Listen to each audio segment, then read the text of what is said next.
ब्रेकनंतर बातमीपत्रात आपलं पुन्हा एकदा स्वागत। एक महत्त्वाची बातमी साताऱ्यातनं येतेय। साताऱ्यातल्या कास परिसरामध्ये एका हॉटेलमध्ये रेव पार्टी रंगल्याचा व्हिडिओ समोर आलाय। या रेव पार्टी दरम्यान दारू पिऊन धिंगाणा घातल्यानं रेव पार्टीचं बिंग फुटलंय।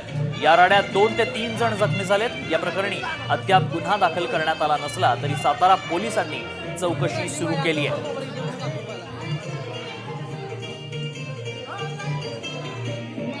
साताऱ्यामध्ये रेव पार्टीत राडा झाला आणि त्यामुळे या पार्टीचं बिंग फुटल्याचं पाहायला मिळतंय। या रेव पार्टी अद्याप कोणावरही गुन्हा दाखल करण्यात आलेला नाही, मात्र पोलीस कारवाई करतायत। या प्रकरणाची चौकशी सुरू झाली आहे। साताऱ्यामध्ये एका हॉटेलमध्ये ही रेव पार्टी सुरू असल्याचं पाहायला मिळालं होतं आणि याच पार्टी दरम्यान राडा झाला आणि त्यामुळे या पार्टीचं बिंग फुटलंय।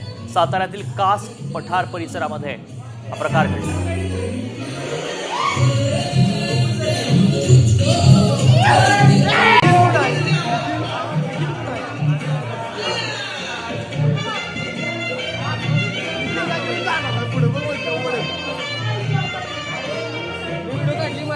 प्रथमदर्शनी असं काय दिसून येत नाही की याच्यामध्ये काय पोलीस बंदोबस्त किंवा पोलीसचा कुणीही याच्यामध्ये होता।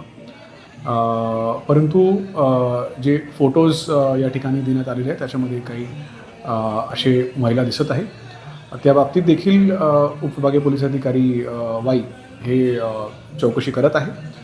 त्याचबरोबर प्रभारी मेळा जे आहे त्यांच्या तपासमध्ये देखील या गोष्टींचा ते सखोल तपास करणार आहे आणि संबंधितांवर नक्कीच कारवाई करण्यात येईल। या संदर्भात अधिक माहिती देतील आमचे प्रतिनिधी ओमकार कदम सध्या संपर्कात आहेत। ओमकार, काय हा प्रकार होता आणि आता काय कारवाई करण्यात आली?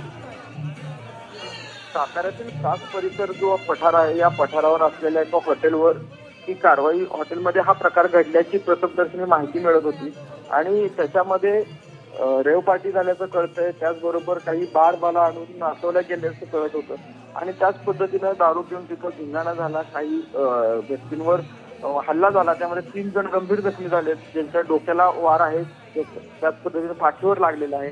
असं सगळं असताना हा सगळा प्रकार झाल्याची माहिती पूर्ण येते, परंतु पोलिसांची चौकशी अजून या बाबतीत सुरू आहे आणि या प्रकरणात पोलिसांनी कोणालाही सोडणार नसल्याचं साताऱ्याचे जिल्हा पोलीस प्रमुख समीर शेख यांच्याकडून सांगण्यात येत आहे।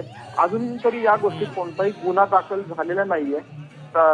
चौकशी झाल्यानंतर आता या गुन्हा दाखल होण्याची प्रक्रिया यापुढे सुरू होईल। नक्कीच धन्यवाद ओमकार, आपण दिलेल्या सगळ्या सविस्तर माहितीसाठी।